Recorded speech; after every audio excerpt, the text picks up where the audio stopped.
Olá, já se fez aquela pergunta: por que algumas coisas simplesmente quebram sob pressão, enquanto outras, olha só, parecem que ficam até mais fortes? A resposta para isso está numa ideia muito poderosa do livro Antifrágil, do Nassim Taleb. O nome dela é não linearidade. E pode parecer um nome complicado, mas quando a gente entende, a forma de enxergar o mundo muda completamente. Então vamos mergulhar nisso. Para começar, vamos com uma história bem antiga, que parece simples, mas que, no fundo, esconde uma lição fundamental sobre como o dano funciona de verdade no nosso mundo. A pergunta é direta, mas tem muito por trás dela. Imagina só, o mesmo peso total. De um lado, uma única pedra, pesadona. Do outro, 1000 pedrinhas. Se um desses dois conjuntos fossem jogados sobre alguém, qual causaria mais estrago? A resposta parece óbvia, né? Mas o que faz ser tão óbvio assim? Essa questão é o centro de uma história antiga da literatura rabínica. Um rei, num acesso de fúria, jura que vai esmagar o próprio filho com uma pedra enorme. Depois que ele se acalma, claro, fica diante de um dilema impossível. Ou ele quebra um juramento real, ou comete um ato terrível.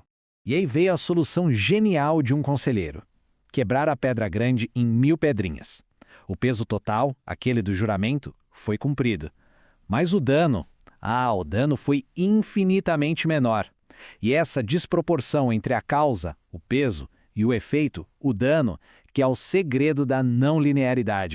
Essa história, na verdade, revela uma verdade que a gente sente no dia a dia. O mundo não é linear. O efeito nem sempre é proporcional à causa. Tá, mas o que é exatamente essa tal de não linearidade? Pensa assim, a relação entre causa e efeito raramente é uma linha retinha. Dobrar a dose de alguma coisa não quer dizer de jeito nenhum que o efeito vai dobrar. O resultado pode ser 10 vezes maior ou pode ser quase nada. E aqui está o pulo do gato sobre a fragilidade. Para as coisas frágeis, o dano não é linear. Ele acelera.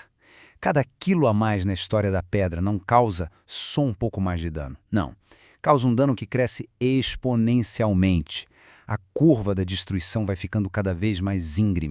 E quando a gente começa a procurar por essa aceleração do dano, ela aparece em todo lugar. Bater um carro a 100 por hora não é 2 vezes pior que a 50. É muito, muito pior. Beber uma garrafa inteira de vinho de uma vez é infinitamente mais prejudicial que uma taça por dia. E a diferença de cair de 1 metro para 10 metros, é a diferença entre a vida e a morte. Ok, não linearidade ainda pode soar meio abstrato. Então que tal um truque mental, um jeito visual e super simples de identificar onde o risco se esconde e onde a oportunidade aparece? A questão é como a gente pode enxergar isso no mundo real. Como é que só de bater o olho dá para saber se algo é frágil ou se na verdade até gosta um pouco de caos? A resposta do Taleb é brilhante de tão simples: um sorriso e uma cara fechada. Uma curva convexa, que se abre para cima, como um sorriso, representa algo que se beneficia da incerteza. Já uma curva côncava, que se curva para baixo, tipo uma cara fechada, representa algo que é prejudicada por ela. Primeiro, a cara fechada, a curva côncava. Isso é a imagem da fragilidade. Pensa numa xícara de porcelana. Pequenos toques nela não melhoram nada, mas uma única queda e ela se quebra para sempre. O potencial de perda é gigantesco e o de ganho é zero. Essa é a essência do que é ser frágil. Agora, o sorriso, a curva convexa. Isso é o antifrágil. Pensa nos músculos quando se levanta peso. O estresse causa pequenas lesões, mas o corpo não só conserta, ele se reconstrói mais forte. Ele se beneficia do estresse. O potencial de ganho é muito maior que o de perda. Isso é convexidade. Agora que temos essa nova lente, o sorriso e a cara fechada, vamos sair por aí caçando as fragilidades escondidas em sistemas que, à primeira vista, parecem totalmente seguros.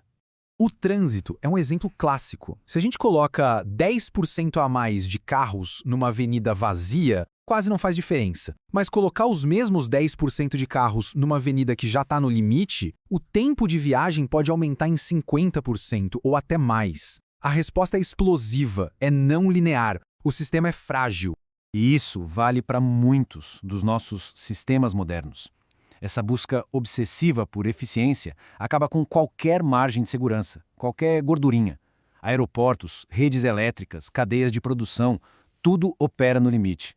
Parece ótimo quando dá tudo certo, mas um probleminha qualquer pode causar um efeito dominó catastrófico. E planejamento de projeto, hein? Por que será que quase todo o projeto atrasa? Pois é a mesmíssima lógica da cara fechada.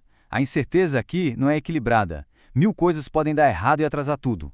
Agora, o que pode dar certo para adiantar o cronograma? Quase nada, né? Então, por natureza, um projeto já nasce frágil ao inesperado.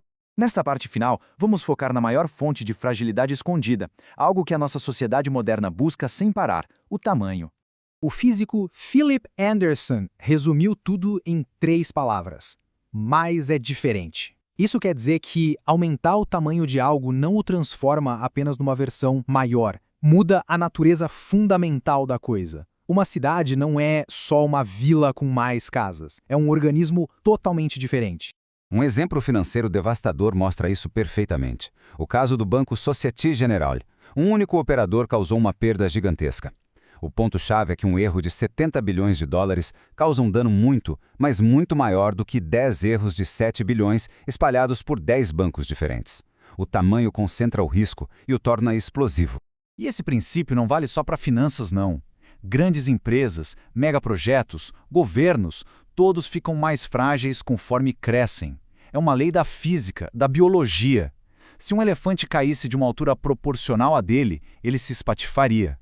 Um rato, na mesma situação, sai andando. O tamanho, por si só, já cria fragilidade. E aqui está o grande paradoxo. Nossa sociedade é obcecada por crescimento, por escala, por eficiência.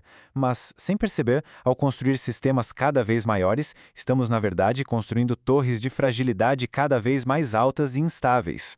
Para fechar, fica a pergunta: em que outros lugares essa busca por otimização pode estar nos deixando vulneráveis? Nas nossas redes de energia? Nos sistemas de produção de alimentos? Nas instituições financeiras?